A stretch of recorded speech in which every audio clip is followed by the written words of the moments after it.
Hey, what's going on YouTube? Alabama Reloader here. Today we're trying something a little different. Uh, I'll do a video on what this rig is at a later date, but we've got a velocity test that we're going to be working on today. I've got the Howa 1500 mini action and 300 blackout. I've loaded up the Barnes 130 grain tipped TSX. I've loaded those up. I've got three 10-shot groups that I'm going to be shooting. And so the first 10 shots will be Hodgdon Little Gun, and it's at the max charge on Hodgdon's website. The load date, I believe it's 18.5 grains. So yeah, so we'll roll with that. I've got a magneto speed chronograph that I'm borrowing from Matt over at Mr. Big Guns in Huntsville. He was kind enough to let me try that out. I've only used a Caldwell G2 precision chronograph in the past, and so I'd really like to try magneto speed, see what type of results we get with that. So all right, here we go. Yeah, and let's get some shooting going. So let's check it out.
Alrighty, guys.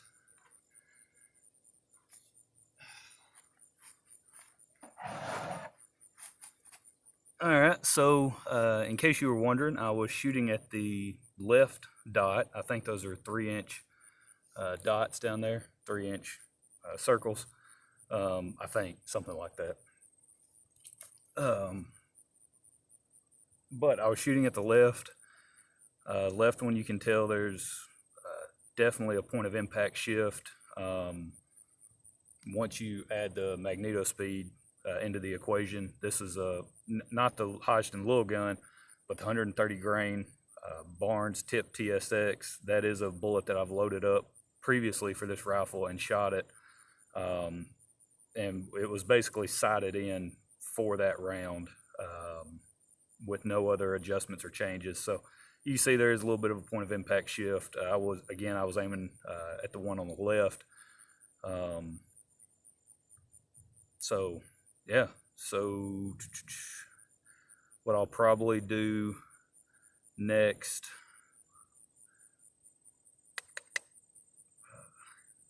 I need to make a scope change, I guess, even though I don't really want to. We're not so much out here for grouping accuracy. That's not exactly what we're trying to determine. I'm doing 3 10-shot groups because I want to know the velocity data. We're trying to push these with the max charges of the 3 powders that I've chosen, which is Hodgdon Little Gun, Hodgdon CFE Black, and then Ramshot Enforcer. So we're trying to push these to get some decent velocities. This is going to be a hunting round out to maximum maybe 125, 150 yards, somewhere in that range. So we're going to be hunting deer, hog, that type of stuff. So we're just trying to push the velocity on it out of this little, I think it's like a 16.25-inch barrel on the mini action. So, but our velocity numbers on that, our average was 1966 was our average over the 10 shots. Minimum of 1884, maximum of 2055, standard deviation of 50. That sounds about right for any velocity testing I've ever done with Hodgdon Little Gun. I've always had just garbage standard deviation numbers. So 50 is about as bad as you can get. So that sounds about right. But that's it, average 1966. That's not terrible. We're looking at, I've got everything in my ballistic app. The goal that we're trying to hit is 2,000 feet per second is our average that we're going for. That'll push this and give it pretty good energy. What I feel comfortable shooting out to 150 on a deer. So if we can work up a really accurate load and stay at 2,000 feet per second or just right there at it, really close to it, then I'll feel comfortable with it. I mean, definitely to 100 yards. If we're at 19 like this, if we were at 1966, I mean, that would be 100 yard deer slaying machine all day long. And again, where we hunt and the shots we take, definitely not going to be shooting over.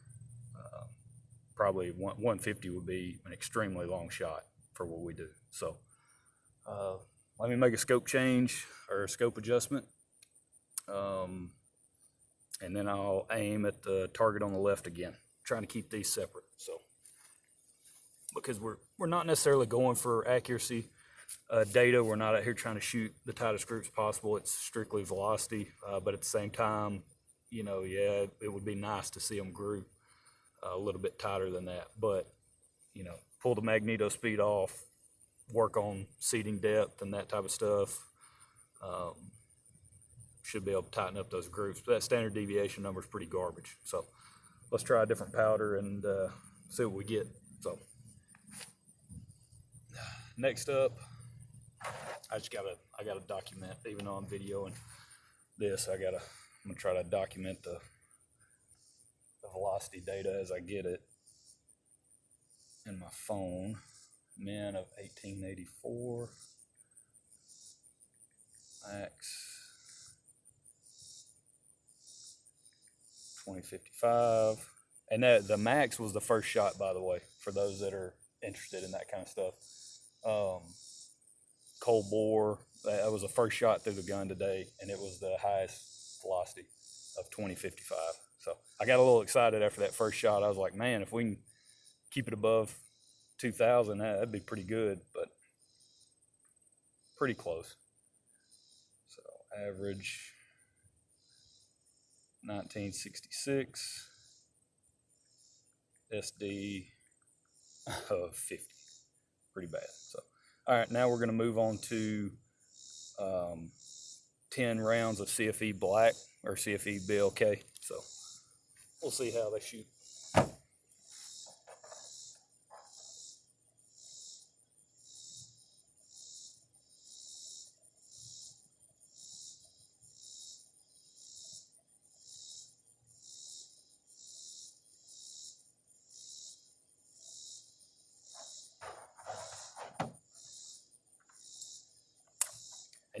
And you can tell, I mean, just by watching the video, I mean, this is all, you know, I'm not editing any of this video. I'm not going to sit here for hours and let my barrel cool. I mean, as fast as I was shooting, I mean, you guys can tell on the video. I mean, I'm not, ain't nobody got time for that. I got my wife and my daughter in the car over here, back behind me to my right, with the air conditioner running. That's burning gas. So we ain't got time to sit out here and let the barrel cool in between each shot and blah, blah, blah and all that.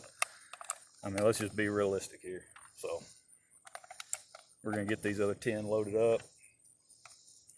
I gotta make my scope change here. So we got those 10 in the mag.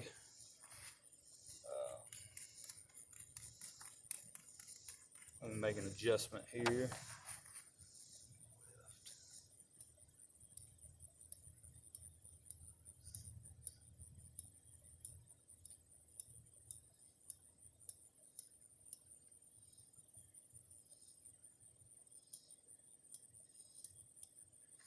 All right, so we went left 20 clicks, so that should be 5 inches. That should get us far enough away from that group where shouldn't be a big deal. So yeah, so let's give it a shot. See how it goes.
Oh yeah, guys. Oh, get my earmuffs off here. So hearing protection looks like that 5-inch, that 20 click adjustment was exactly what we needed. Much better. I mean, we had, you know, some vertical stuff going on there in our group, but I mean it. I think CFE BLK max charge is 22 grains, by the way, and that's a compressed load. Like that's, and I've got them seated at 2.26 is overall length, and it's a compressed load, and so it's yeah, that's not too bad. So let's check out the velocity data. I mean, I can live with that group all day long. Velocity data according to the magneto speed, much better, much better. We got a minimum of 2024, maximum of 2062, average of 2040 with a standard deviation of 12.5. So I mean, that right there, you know, see you later, Hodgdon Little Gun. We're not even going to fool with more testing on that powder. Let's see, minimum 2024. That's exactly what we're looking for right there. We're looking for something that our average is above 2,000 feet per second. 2062, average of 2040, SD of 12.5. And it was 12.5 on the very last shot. Like it was around 11 prior to that last shot. So sweet, that is awesome. So pretty good group there. I mean, it's not, you know, we're no bench rest precision shooter over here. Plus, on top of that, I'm shooting off of a little plastic table that you fold out. I'm not at the shooting range. I'm at my buddy's house today, and so I'm literally sitting over here in a lawn chair, you know, shooting off a plastic fold-out table that you have at a picnic. We've got the rifle set up on a couple of bags, and that's about it. And this magneto speed chronograph, I really like the, you know, the layout on the velocity data and stuff. I'm really digging this. I like this a lot. The problem is I can't get it tight enough on my barrel. And from what I understand, I think I have the correct spacers on there, and I've got it pretty tight from what I can tell.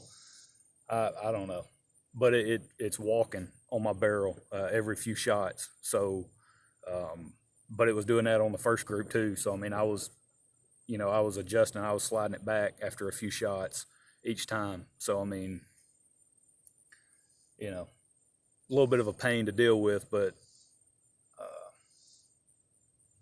I don't know. It's all right so far. We'll the last 10-shot group. Oh mate, I'm getting eat up by ants also. But the last 10-shot group that we're gonna be fooling with is Ramshot Enforcer. It's 16 grains of Ramshot Enforcer. That is the max charge according to I think it's the Ramshot or Western Powders load guide. They actually call out this bullet, the 130 tip TSX. They actually call it out in their load data, and I want to say 16 grains was the max. So let's and in their manual, I think it's supposed to get you close to 2,000. I think it's like 1,900 and something feet per second. So we'll see where we stand with this. And on the last 10, like all the primers, everything looked great. So no issues with the brass. But let me get the mag. Oh, gotta get the mag loaded up here, and then I will delete that 10-shot string because I captured everything on my phone. So I'll clear that out of the magneto speed. I did try 2 different overall lengths though, because of because CFE BLK was a compressed load, I wasn't able to load it the same overall length as the other two. So for Hodgdon Little Gun and for Ramshot Enforcer, the overall length is 2.1 inches. And then for the CFE BLK, it was 2.26. So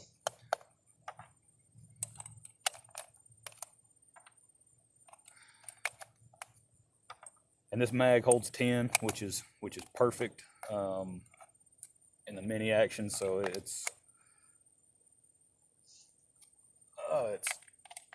pretty good setup,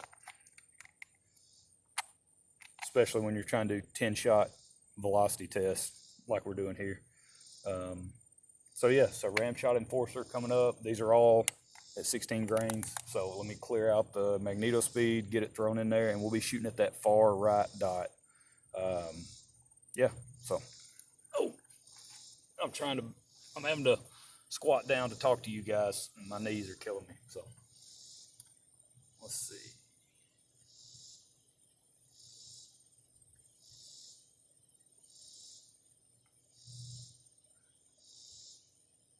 All right, so that's cleared out. So now get the mag in there. We're gonna be going at that right dot. So let's check it out.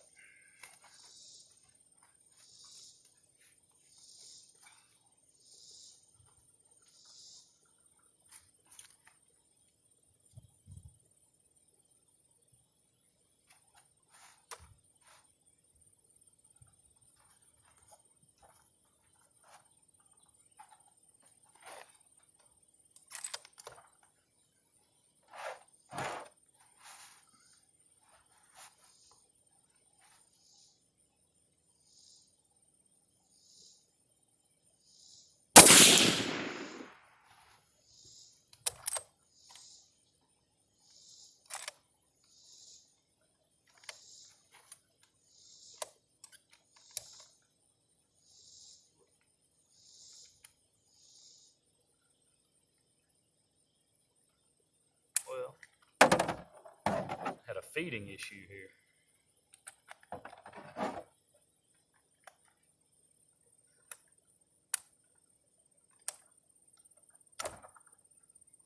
Alrighty. Now we're back at it.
off here. All right, so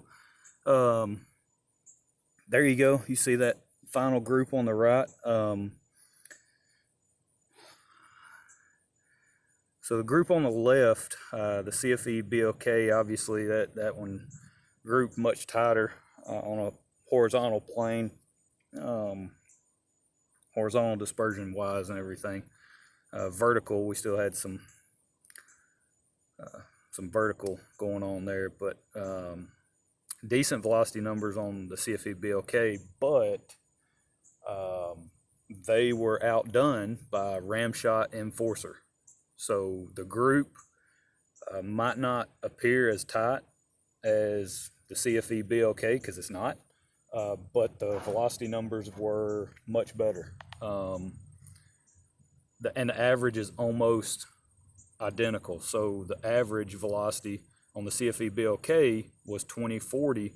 The average velocity here is 2033. Okay.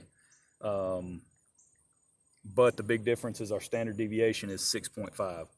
So almost half of the CFE BLK. So really good standard deviation, really tight velocity spreads. I mean, that's exactly that's exactly why you buy a chronograph and you reload, is you try to find, you know, those loads that work great, that are going to provide good consistency, reduce variability from shot to shot. And so when you're going down that path, especially for hunting purposes, you want to know when you pull that trigger that bullet's going to go exactly where you want it to, within a certain window, every time. And you can't have huge swings in velocity that may cause issues downrange. So yeah, so I mean that's pretty good. Minimum of 20, 2020, and then max of 2044, average 2033, standard deviation 6.5. That's 16 grains of Ramshot Enforcer. So that's pretty good stuff. That's the type of stuff, like, go watch some of Eric Cortina's videos lately where he was talking, I think one of the ones where he was talking about reloading and doing it extremely simple. I think he broke it down into 3 different things, I believe. And one was combustion. You know, get your velocity where you have low standard deviations, that, you know, find a good charge weight, primer setup, the whole nine. Find a, you know, combination where you have really good repeatable velocity numbers, and then you can adjust your bullet seating depth to impact overall group size. So that's exactly what we're going to do here. You know, I don't use Ramshot Enforcer for anything else, so this would be its only purpose in life. So we definitely have some load workup to do with Ramshot Enforcer, so that's pretty exciting. All right, but that's it. Hope you guys enjoyed it. We'll catch y'all next time, and don't forget, check out Mr. Big Guns in Huntsville. So y'all stay tuned. Have a good one.